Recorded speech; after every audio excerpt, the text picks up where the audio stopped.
পাশে আমরা লোক সেট করে দিয়েছি, বাংলা মোটর এদিকে বাংলা মোটরে দিয়েছি, শাহবাগে দিয়েছি, প্লাস হচ্ছে আমাদের ফার্ম গেটে দিয়েছি। এবং আপনারা জানেন যে ব্যস্ততম শহরের মধ্যে এটা একটা ব্যস্ততম সিগন্যাল, এবং এই সিগন্যাল মেনটেন করা অনেক টাফ ব্যাপার, কিন্তু ইনশাল্লাহ আমরা এটা সুন্দরভাবে আমরা এটা কিন্তু কন্ট্রোল করতে পারতেছি।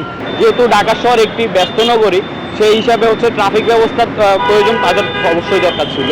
যে তারা কর্মবিরতি থাকার পরও আমরা তরুণ সমাজরা চাচ্ছি যে আমরা একটা সুন্দর বাংলাদেশ গড়ার লক্ষ্যে আমরা কাজ করে যেতে। রোডের শৃঙ্খলা বজায় রাখতে মানুষকে রুলস এবং রেগুলেশন, আমরা চাই যে দেশকে আমরা অর্জন করছি, আমরা যে আন্দোলন করেছিলাম সেটা কোনো দুর্নীতিমুক্ত করতে আন্দোলনটা করেছিলাম, কোনো দেশকে লুট করতে নয়।